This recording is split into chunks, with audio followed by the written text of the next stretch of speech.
Bonjour et bienvenue sur Handicapé TV, la chaîne qui parle de handicap de manière chill et décomplexée. Sur Handicapé TV, vous allez recevoir des personnes inspirantes, actives et entreprenantes, des ondis, des aidants et des professionnels qui viendront nous partager leurs histoires, leur parcours et leurs expériences.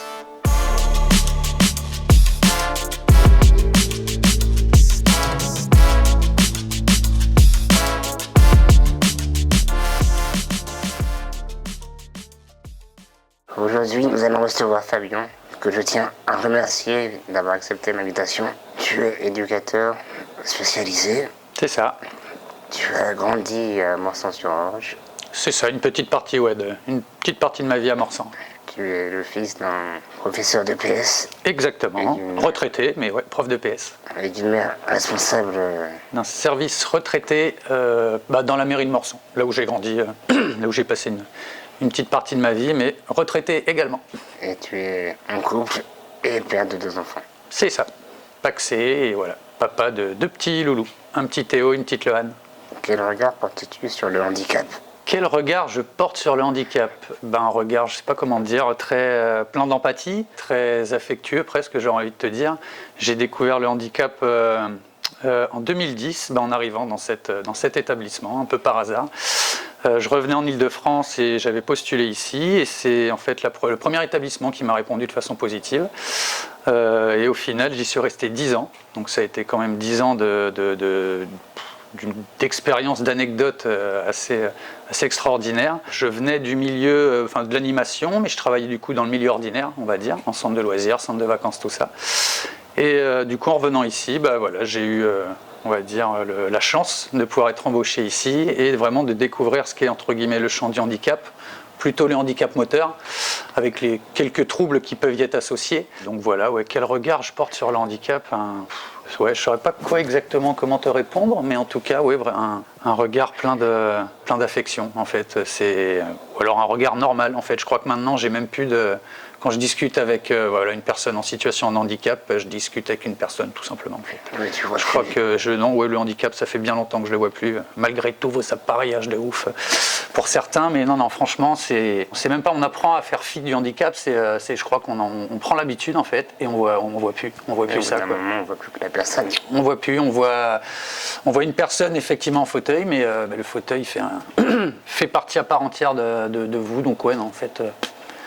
J'ai une personne, j'ai Ali en face de moi. Je me dis pas que je suis en train de discuter avec une personne en situation de handicap. Donc le handicap, c'était pas forcément une vocation pas à la base. Je pense à la base, je voulais faire comme mon père, prof de PS. Et puis j'ai fait du coup les études pour.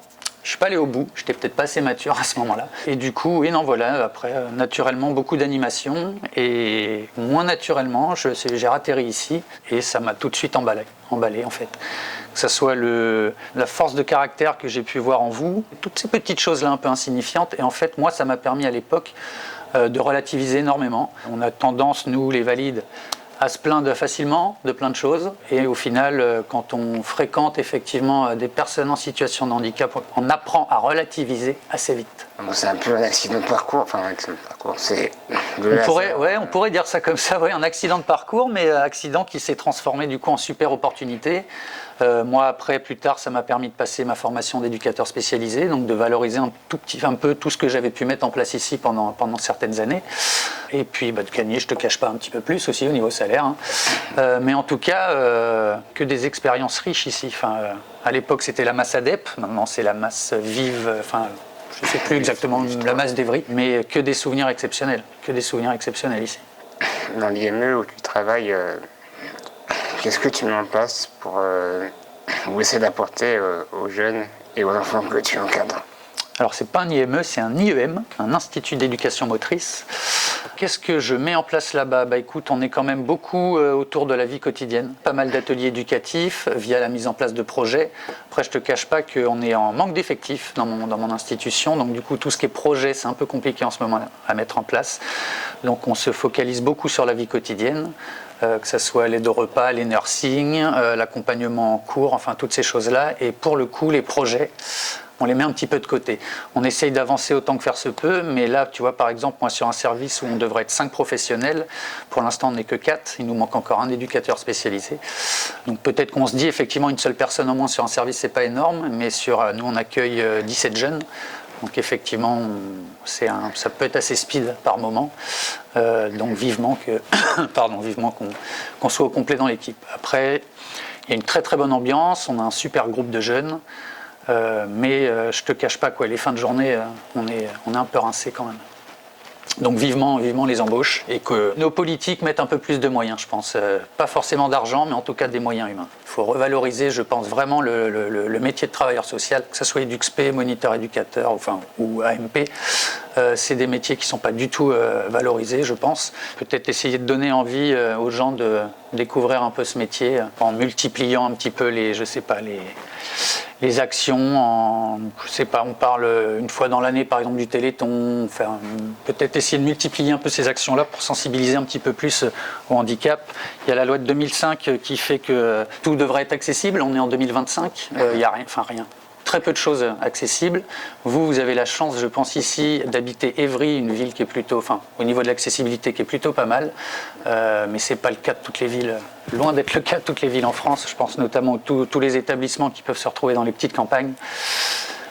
Pour l'inclusion, c'est pas évident. Alors, je dois quand même préciser que pour ceux qui me regardent, on se connaît depuis presque une dizaine d'années, même plus. Oh, 10 ans. Bah écoute, 10 ans, oui. Ouais, t'es arrivé en quelle année toi? 2015. Ici en 2015, ça fait 10 ans qu'on se connaît. Ouais. Comment recadres-tu un jeune ou un enfant qui dépasse un peu les limites, soit par besoin d'attention ou pour d'autres raisons?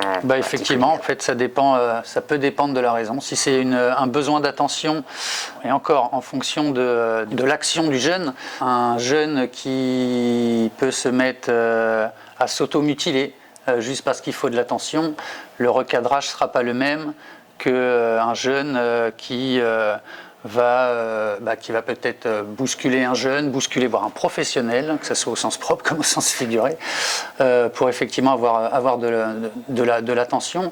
J'ai pas tant que ça à recadrer généralement. Le cadre est posé d'entrée, donc les jeunes testent pas plus que ça. Il y en a certains qui peuvent. Donc on prend un petit temps, on les reçoit de façon individuelle. Faut savoir aussi que, du coup, qu'on travaille en équipe pluridisciplinaire, donc je travaille avec des psychologues, avec plein de professionnels différents. Donc si moi je peux être amené à être dépassé ou avoir besoin de passer le relais, j'ai mes collègues, j'ai la psychologue sur qui je peux m'appuyer. Mais en termes de cadre, il n'y a pas de, on n'a vraiment pas énormément de jeunes qui sortent du cadre. Ça va, là-dessus on n'est pas à plaindre. Et justement, comment tu travailles en équipe pluridisciplinaire avec des psychologues, des ergos, des enseignants? Écoute, il faut faire avec c'est une sacrée richesse dans le sens où, donc moi je suis éducateur spécialisé, on est, je trouve, assez polyvalent, mais maintenant dans tout ce qui est vraiment gestes techniques, les kinés, les ergothérapeutes, tout ce qui est aussi, j'ai une orthophoniste aussi sur mon institution. On a des psychomotes, infirmières, psychologues. Donc c'est ce qui nous permet de faire la richesse en fait de l'accompagnement. Un éducateur spécialisé tout seul, il sert à rien. Une infirmière toute seule, elle sert à rien. C'est vraiment nous la richesse de cette pluridisciplinarité. On travaille nous beaucoup aussi en binôme sur l'institution, c'est-à-dire chaque jeune a un référent, un co-référent, et donc beaucoup d'échanges, beaucoup de réunions, pas assez. Je t'avoue que moi qui me plains du coup de plus trop de réunions de temps en temps, là on manque de temps d'échange avec certains professionnels. La réalité du terrain fait qu'on est quand même pris à droite, à gauche sans arrêt. Une réunion lancée peut être annulée au dernier moment. Moi, pour ma part, c'est pas si dur que ça de travailler du coup avec tous ces collègues différents. Au contraire, c'est vraiment ce qui fait nous la richesse de l'accompagnement qu'on peut proposer. Maintenant, on sait aussi qu'il faut faire avec les caractères de chacun. Mais bon, à partir du moment où tout le monde est professionnel et qu'il fait le pas de côté pour permettre l'accompagnement optimal, il n'y a pas de souci. Quand j'ai travaillé ici, du coup, j'avais l'habitude un peu de travailler en pluridisciplinarité. Il y avait du coup une ergo ici, un kiné. Fut un temps, il y a très longtemps, il y avait une psychomote. Là, je sais que dans la nouvelle institution où je suis, il y a un plateau technique énorme. C'est une équipe de plus de 10 kinés. Les ergots, l'équipe, ils sont 5. C'est des échanges riches. Et puis du coup, quand tu as un petit peu de difficulté peut-être avec une certaine personne, tu sais qu'il y en a d'autres avec qui tu peux échanger plutôt facilement. Et c'est ce qui permet encore une fois de rendre l'accompagnement qu'on propose le plus riche possible. On fait tout en tout cas pour permettre un accompagnement correct et de qualité. Petite précision pour ceux qui nous regardent, quand tu dis ici, tu parles de la masse d'Evry, bien évidemment. Oui. J'y ai travaillé 10 ans, donc j'ai eu le temps de voir un petit peu comment ça fonctionnait ici. Et justement, quelle différence tu trouves entre le public adulte et le public enfant? Alors la plus grosse, on va dire, différence que je pourrais mettre en avant, c'est le travail avec les familles. Quand je travaillais ici, j'avais très peu d'échanges avec les familles. En fait, c'était vous, mes interlocuteurs privilégiés. J'avais pas besoin d'aller faire valider un projet ou quoi par vos parents ou vos familles. Vous êtes majeur, responsable, donc là-dessus, pas de souci. Là, du coup, voilà, ce qu'il y a en plus là où je travaille, c'est qu'il y a énormément de travail avec les familles. En fait, c'est simple, sans l'adhésion des familles dans les projets des enfants, on n'y arrivera pas. Entre une famille qui souhaite quelque chose pour son enfant, l'enfant lui souhaite autre chose. Voilà, il faut essayer de trouver le petit compromis tout en portant la parole de l'enfant quand même au maximum. Donc ça, je dirais que c'est la grosse différence avec ici. Maintenant, je te dis, les corps de métier sont grosso modo les mêmes. Il y a peut-être, l'évolution peut-être des pathologies et du public. On est à la base du coup un IEM, mais c'est vrai qu'on accueille de plus en plus de jeunes qui peuvent avoir des troubles du comportement, donc des troubles orthopédiques effectivement, mais voilà, beaucoup de troubles du comportement aussi qui peuvent être associés. Je ne sais pas, peut-être par manque de place dans les IME ou dans d'autres établissements, mais on voit bien que le profil type de handicap moteur qu'on accueillait il y a 10 ans, 15 ans, on voit que les publics, les pathologies évoluent en tout cas. Et justement, vous recevez quel public vous avez dans l'IEM où tu travailles? Donc nous, c'est essentiellement du handicap moteur, avec quelques troubles associés, donc les troubles dysphagiques, de la déglutition, quelques troubles du comportement. Et après, ça va être beaucoup de troubles au niveau de la concentration, de l'organisation, tout ça, voilà. Tout ce qui est trouble du spectre autistique, où on a quelques jeunes qui peuvent passer de temps en temps, mais qui sont généralement orientés dans un autre établissement, parce qu'on n'a pas les formations pour. Là, je sais qu'il y a la volonté, il y a une réelle volonté, nous, de la direction, de nous former à tout ce qui est trouble du comportement. Mais voilà, ça va se faire petit à petit, là, au cours de l'année 2025-2026, pour permettre aux salariés, du coup, en difficulté face à certains profils, de pouvoir réagir de façon un petit peu plus optimale, je dirais, oui. Comment tu travailles sur l'affirmation de soi, l'empathie, l'indépendance et l'autonomie? Et ça c'est. Alors du coup au niveau de l'autonomie, on travaille tous les jours dessus, que ce soit notamment via la vie quotidienne, toutes les actions ancrées dans la vie quotidienne. Donc habillage, déshabillage, il y a l'aide au repas. On fait beaucoup de nursing, donc de temps en temps effectivement on a l'opportunité de pouvoir faire, on va dire, un nursing thérapeutique, c'est-à-dire avec la participation du jeune, parce qu'on a certains jeunes qui ont besoin d'une aide totale. Donc là c'est un petit peu plus compliqué, mais voilà, on en a quand même encore certains qui sont plutôt autonomes au niveau, on va dire, de leurs gestes, de leur déplacement. Donc voilà, c'est dans tous les gestes de la vie quotidienne. Après, quand tu parles d'affirmation, effectivement, comme je te disais tout à l'heure, on voit que certaines familles peuvent avoir certains souhaits pour leur enfant, souhaits qui ne correspondent pas forcément aux capacités. Certaines familles sont dans le déni un petit peu aussi du handicap de leur enfant. Donc ça peut être un petit peu, ça peut nous mettre en difficulté. Il y a les psychologues, il y a toute une équipe pluridisciplinaire autour de moi qui nous permet de faire un accompagnement, j'estime, de qualité. On fait tout pour, et puis c'est un peu le maître mot en ce moment, l'inclusion. Donc l'inclusion à tout prix, attention quand même. Mais en tout cas, voilà, il y a des dispositifs qui sont mis en place pour que certains jeunes, encore assez autonomes, puissent avoir accès au milieu ordinaire. Tout ce qui est, le droit commun. Je pense notamment en matière d'activité sportive, où il y a quand même pas mal de progrès à faire. On voit que les JO de 2024 à Paris, ça a quand même cassé quelques barrières. Il y a encore pas mal de taf. L'essentiel de mon travail, ça va être effectivement de les aider à grandir. Alors grandir en termes, effectivement, via acquérir plus d'autonomie, plus d'indépendance. Et puis, encore une fois, réussir à avoir l'adhésion surtout des parents aussi au projet qu'on veut mettre en place. C'est pas toujours le cas. puis voilà. Juste pour rebondir, quand tu dis l'inclusion à tout prix, attention. Attention dans le sens où le milieu ordinaire, il n'est pas prêt. On parlait d'accessibilité tout à l'heure. Inclure quelqu'un à tout prix parce que ça fait beau, c'est les politiques qui souhaitent ça, c'est très bien. Mais d'expérience, je sais que ça peut flinguer, pardon de dire ça comme ça, flinguer un accompagnement dans le sens où là, j'ai l'exemple, par exemple, d'un jeune qu'on a inclus en milieu ordinaire. Et en fait, on s'est rendu compte qu'il est très fatigable. Donc, du coup, un emploi du temps plus qu'aménagé, des difficultés sociales. On a des politiques, des directeurs, qui veulent à tout prix inclure certains jeunes dans le milieu ordinaire. Et on se rend compte qu'il y a encore un fossé trop grand à l'école. On voit bien que l'éducation nationale, ils ne sont pas prêts à accueillir déjà. Certains profs sont débordés dans des classes de 30 élèves. Et si derrière, on doit rajouter 2-3 jeunes en fauteuil qui ont besoin d'un AESH, qui ont besoin d'un accompagnement aux toilettes, qu'il faut porter le plateau, les aider en fait, il n'y a pas les moyens. Il faudrait vraiment mettre les moyens humains au-delà des moyens matériels et techniques pour que l'établissement soit accessible. Il faut des moyens humains. Et là, clairement, c'est ce que je te disais tout à l'heure, c'est un métier où on manque de moyens humains, on l'entend tous les jours. Sylvaine, dans une autre interview, te parlait d'un turnover au niveau des soignants. Nous, c'est pareil, il y a souvent des professionnels qui s'en vont, des professionnels qui reviennent. Mais malgré ça, on sent que les équipes, elles sont à flux tendu. Et c'est là où, effectivement, on se rend compte que vouloir inclure à tout prix, parce que du coup, si tu inclus, ça veut dire qu'il faut que tu accompagnes la personne qui est à l'extérieur. Donc, si tu n'es plus dans l'institution, du coup, il manque une personne pour encadrer le groupe, entre guillemets. Donc, quand on dit inclusion, c'est bien de penser à du 1 pour 1, si on veut vraiment faire un travail efficace. Et on se rend compte que sur le terrain, c'est beaucoup plus compliqué que sur le papier. Donc quand je dis attention à l'inclusion à tout prix, c'est de ne pas envoyer parce que ça fait beau, parce que c'est les politiques actuelles, de faire attention à pas flinguer un accompagnement. Il y a beaucoup de familles qui sont quand même très contentes et très sécures de se dire que leur enfant est en institution. Après, à nous d'ouvrir les champs des possibles.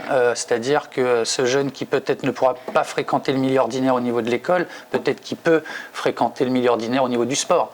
Donc voilà, à nous de tirer toutes les petites ficelles, tous les petits leviers qu'on a à notre disposition à ce niveau-là. Mais il y a encore pas mal de taf quand même. Déjà, ne serait-ce que sensibiliser toutes les institutions au handicap. Parce que tout le monde va te dire oui, on aime bien, on va prendre chez nous, ça fait joli, mais en fait les gens ne sont pas formés et ne sont pas prêts.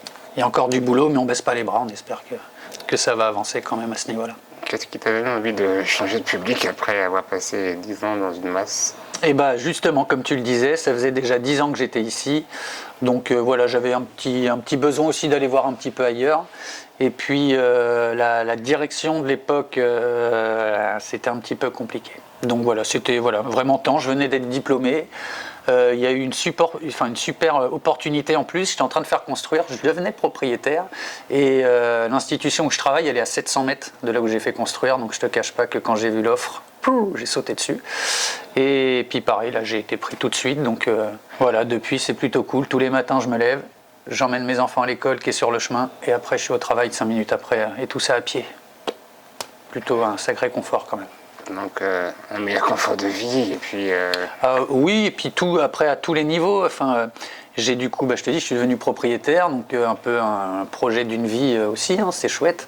Donc la maison, un nouveau travail, et puis je suis dans un cadre, je me plains pas, j'ai une maison en lisière de forêt, mais les enfants qui sont dans le jardin tout le temps, alors qu'avant j'étais en appartement, je travaillais à Évry au milieu du béton. Là je travaille au milieu, pas des champs, mais il y a un petit mélange ville-campagne qui est plutôt pas mal. Après, je te cache pas qu'Évry ça me manque un peu quand même aussi. 10 ans ici, ça me manque pas mal. Ouais. Peut-être que je reviendrai un jour. Peux-tu partager une expérience ou un souvenir qui t'a particulièrement marqué à l'IEM où tu travailles ou dans la masse ? Alors ici, quand je travaillais ici, je pourrais pas t'en donner qu'un, j'en ai tellement. Que ce soit les sorties, les fous rires, les transferts. Après, je pourrais te les dire, mais là, il faut que tu aies 2 heures là, pour que... Et sinon, au niveau de l'IEM où je travaille, j'ai une anecdote par rapport à moi, par rapport à mon accompagnement, Par rapport à ton accompagnement. à mon accompagnement. Je suis parti d'ici, j'accompagnais un jeune, enfin un résident d'ici. En fait, là où je suis allé à l'IEM, j'ai rencontré sa petite sœur, de qui j'ai été référent. Et donc, j'ai rencontré sa sœur, que j'ai pu accompagner pendant, du temps où je suis arrivé là-bas, donc début 2000. Jusqu'à avril dernier où on a clôturé, on va dire, son accompagnement puisque du coup elle a basculé dans le milieu adulte et qu'elle est accueillie en maison d'accueil spécialisée aussi, mais à Nanteau. Donc voilà, ça c'était, je trouvais ça plutôt rigolo de tomber sur une jeune. Et comme j'étais du coup un petit peu en lien avec la famille, moi je t'avoue que là ça a vachement, pas amélioré, mais moi ça m'a facilité le travail avec cette jeune en tout cas. Le lien qu'il y avait déjà un peu avec la famille, avec le grand frère, ça j'ai trouvé ça plutôt rigolo et plutôt chouette. Donc voilà, une anecdote assez marquante à l'IEM. Ça fait 5 ans là que je suis à l'IEM. Oui, tu vois, étonnant que je n'ai pas plus d'anecdotes que ça, mais elles sont moins marquantes. Et puis du coup, je t'avouerai que le fait de travailler avec des enfants, il faut que je fasse attention, il faut que je me tienne correctement, hein.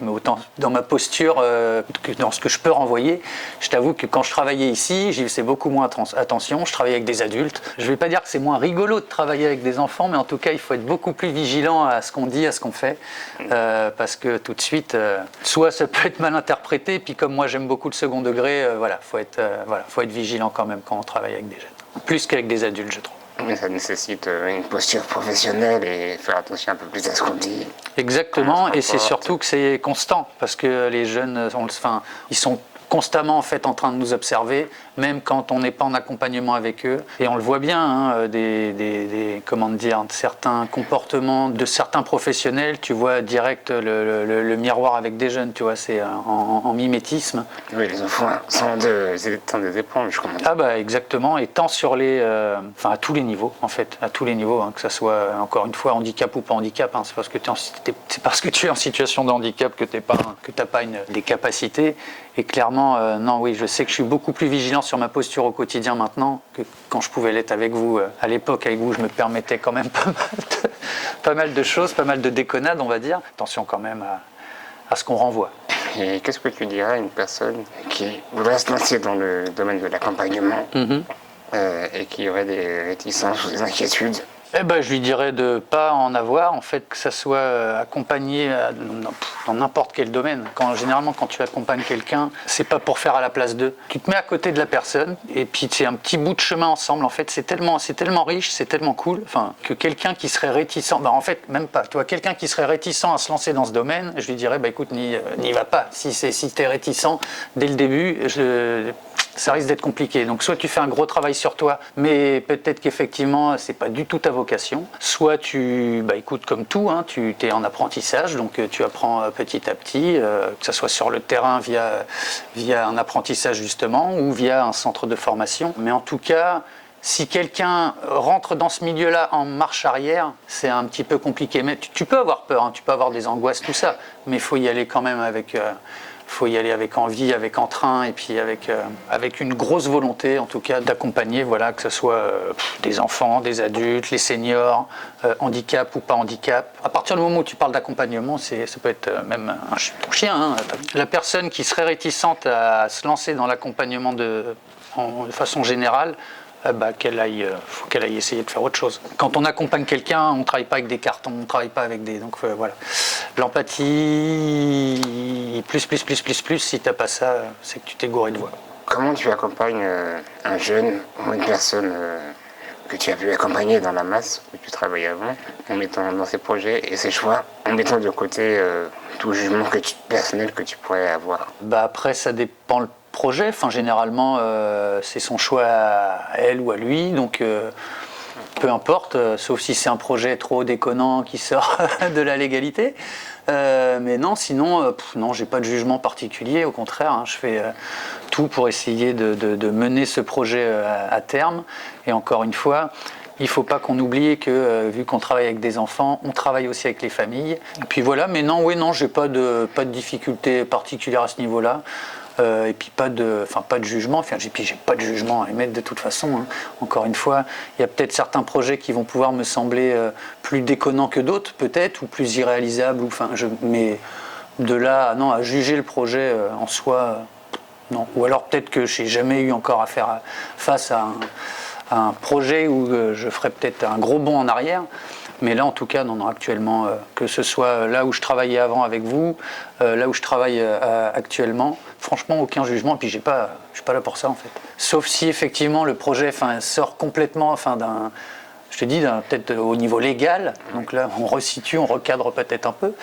Mais sinon, au contraire, même des fois, plus le projet il est un peu foufou, mieux c'est, quoi. Si ça permet à la personne de s'épanouir, en tout cas, c'est un peu le maître mot, on va dire, de notre boulot, quoi. Pas répondre à toutes les demandes, ni tout amener sur un plateau d'argent tout prêt, faire à la place d'eux, mais en tout cas, quand tu vois qu'un projet se réalise, aussi bien toi grâce à ton accompagnement qu'à l'investissement de la personne accompagnée, justement, c'est chouette. Ça, c'est plutôt chouette. Et peu importe le projet, tu sais, ça peut être un projet tout bête, comme simplement peut-être une sortie, avoir accès à un concert ou aller voir un match de foot, comme un projet un peu plus ambitieux, peut-être une orientation dans notre établissement, une personne qui voudrait avoir accès à un logement autonome, enfin voilà, tu vois, les projets, ça va de tout à n'importe quoi, mais en tout cas, non, le jugement, il a pas trop sa place, nous, dans l'accompagnement, quoi. On n'a pas précisé, mais le public, l'âge du public que vous accueillez dans l'IEM où tu travailles, alors, de quel âge à quel âge? Donc ça va de 18 mois à 25 ans. Maintenant, effectivement, moi sur le service où je suis, on accueille alors la plus jeune à 10 ans et la plus âgée à 18 ans. Donc tu vois, ça fait quand même une sacrée amplitude. Mais voilà, on essaye de bosser en petits groupes de temps en temps parce que bon, tu te rends bien compte que les centres d'intérêt de la jeune de 10 ans et de celle de 18 ans, ça n'a rien à voir. Maintenant, on a, voilà, je te dis, les plus petits qui ont 18 mois et en fait, on essaye d'accueillir de plus en plus jeunes et d'orienter de plus en plus tôt. Après, ce qui me gêne un peu avec cette démarche-là, c'est que du coup, on demande à des jeunes de 13-14 ans d'avoir déjà un projet de vie, limite, chose qu'on ne va pas demander. Et ben moi, à 14 ans, j'avais pas forcément un projet de vie tout écrit, tout prêt, tout tracé. Ça cheminait encore pas mal dans ma tête. Ça va être peut-être la difficulté où maintenant, en fait, on demande aux jeunes, il arrive dans une institution, bim, 2 mois après, il faut qu'il ait un projet personnalisé. Ça, c'est bien, mais à un moment donné, ça a peut-être besoin de mûrir un petit peu plus. Je te dis, maintenant, certains jeunes à 14 ans doivent, vu qu'on accueille de plus en plus jeunes, donc il faut qu'on se sépare peut-être des un peu plus vieux, du coup, qu'on essaie de les réorienter. Ouais, enfin voilà, ça c'est un petit peu lourd parce qu'on doit trouver des solutions pour un jeune qui n'est peut-être pas, c'est pas encore exactement clair lui le projet dans sa tête, qu'il arrive à se dire tiens je vais passer toute ma vie en institution, enfin lui et la famille, ou alors je vais peut-être être en capacité de travailler. Enfin voilà, ils doivent avoir un projet tout de suite quand ils arrivent. Ça c'est bon. C'est la loi, mais en tout cas, je trouve que c'est un petit peu débile de temps en temps de leur demander à tout prix d'avoir un projet. On pourrait peut-être les laisser un peu tranquilles, que ça mûrisse un peu, et puis... Oui, le temps qu'ils fassent leur cheminement. Déjà, et puis qu'ils se découvrent aussi un petit peu plus, quoi. Enfin, là, qu'ils se découvrent. À 14 ans, que tu sois en situation de handicap ou pas, je suis pas sûr que tu saches exactement ce que tu voudras faire plus tard, quoi. En termes, je parle pas même pas forcément en termes de travail, d'emploi, mais juste un projet de vie. À 14 ans, c'est quand même compliqué. Même se projeter dans la vie quand on est en situation de handicap, c'est pas évident. Alors, il y a déjà ça effectivement qui peut être un frein, notamment quand on sait les soucis d'accessibilité ou par rapport à l'inclusion dont on discutait tout à l'heure. C'est ce qui me gêne un peu. On leur demande vraiment très tôt d'avoir un projet de vie et du coup, si au bout de 2 ans le projet de vie change complètement, on repart à zéro, quoi, du coup. Donc c'est vrai que je dis pas que c'est du travail inutile, mais effectivement, on se rend bien compte des fois qu'avec certains jeunes et certaines familles, on va faire 3 pas en avant mais 5 en arrière. L'année d'après, soit parce que le projet du jeune ne correspond plus avec peut-être lui ce qu'il imaginait, ou tout simplement le projet du jeune et le projet de la famille, c'est pas les mêmes. Là, pareil, c'est un peu compliqué, mais bon, nous pareil, là tu vois, là moi mon métier, mon boulot là, ça va être de pouvoir porter la parole du jeune, d'essayer de trouver des compromis avec la famille pour que tout le monde aille effectivement dans la même direction. Et ça du coup, ça peut être la difficulté dans l'établissement où je travaille actuellement. Justement, quel regard portes-tu sur ce métier d'éducateur spécialisé? Eh ben, je porte un regard plutôt chouette. Après, je sais pas, c'est bizarre comme réponse. J'ai beaucoup d'attrait en fait pour ce métier, mais encore une fois, je pense que il n'est pas encore assez valorisé. On donne pas assez envie aux jeunes qui sortent du bac. Enfin voilà, je pense que les gens aussi connaissent pas bien que ce soit le social ou le médico-social. Éducateur spécialisé, c'est bien, mais spécialisé en quoi? En tout et en rien. Enfin, tu vois, c'est très vaste. Hein, quand tu dis éducateur spécialisé, tout le monde sait que du coup, tu travailles avec des gens en difficulté ou tout ça, mais le fin fond de ton métier, ouais, non, c'est très vague pour les gens. Maintenant, moi, le regard que je porte là-dessus, je te dis, il faut le valoriser. Alors, je sais qu'il y a eu une réforme il n'y a pas longtemps où, du coup, les éducs tendent plus en sortant de formation vers de la coordination. Mais est-ce que ça, à terme, c'est pas pour remplacer certains pour prendre des postes de chef de service, mais payé comme un coordinateur et pas comme un chef de service, tout comme beaucoup de chefs de service qui ont tendance à être des directeurs adjoints, voire maintenant. Je trouve que c'est un métier qu'on valorise vraiment pas assez. Et encore une fois, pas que mon métier, hein, moniteur éducateur pareil, AMP, AES, enfin voilà, tous les tafs d'accompagnement, AESH, j'en parle même pas. Oh là là, c'est quoi ce métier précaire c'est l'un des plus beaux métiers du monde, ça y a pas, tu vois, hein, comme plein d'autres métiers, à partir du moment où tu aimes ton métier et t'es content de te lever le matin. Qu'est-ce que tu retiens de toutes ces années passées dans l'accompagnement Qu'est-ce que je retiens de tout ça? Énormément de fou rire, énormément d'émotions, que ce soit des émotions pas cool, tu vois, parce que il y en a plein qui sont partis. Donc ça, c'est pas évident, on n'arrive pas à s'y faire. Mais après, voilà, des moments riches aussi, donc des émotions fortes, des belles émotions, de la joie. Je sais pas, moi quand je travaillais ici, j'étais surtout je gérais surtout vos loisirs. Donc en fait, dès que quelque chose comme ça aboutissait, je voyais vos têtes, mais voilà, je me dis c'est bon, j'ai tout gagné quoi. Mais voilà, des résidents qui vont au Parc des Princes pour la première fois, on est au bord de la pelouse, ils voient leur star préférée, tu vois les yeux qui ça part dans tous les sens.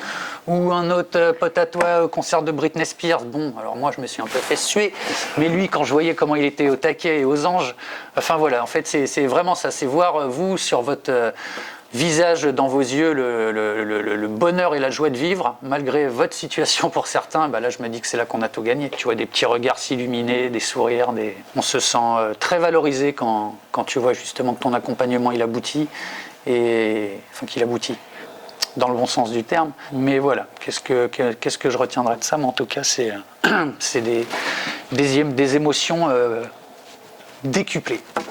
Et tu as déjà un peu répondu à la question, mais qu'est-ce qui manque de plus à l'accompagnement des moyens humains. Des enfants? Ouais, moi je dirais qu'est-ce qui nous manque, c'est des moyens humains, des gens motivés, des gens motivés, voilà. Des gens qui ont envie, oui. Ouais, c'est clair, mais même au-delà des gens qui ont envie, il faut que les politiques prennent conscience qu'il faut des moyens en fait pour accompagner le handicap. On est censé être un pays tu vois, l'égalité, machin, tu vois, les super valeurs de la France, on est quand même vachement à la bourre par rapport au Canada, aux pays scandinaves, à tout ça. Quand on parle de handicap, on est tout sauf des modèles, je trouve, en France. On est quand même à la bourre. Tu parlais tout à l'heure, dans une autre interview avec Sylvaine, du droit à l'euthanasie. Voilà, on voit, on y était presque, on refait un pas en arrière là, parce que les gouvernements, ça change, ça tourne et machin. Moi, j'ai l'impression qu'en France, en tout cas, le handicap, c'est pas une priorité, hélas. Tu vois, ça... Et je serais peut-être bien qu'on prenne exemple sur d'autres pays où à partir du moment où tu es en situation de handicap, c'est à l'État de prendre en charge en fait, en tout cas, tout le surplus financier que la situation elle impose. En fait, un fauteuil, on sait le prix que ça coûte, et c'est pas avec leur pseudo remboursement à 100% des fauteuils. On sait très bien que c'est des fauteuils.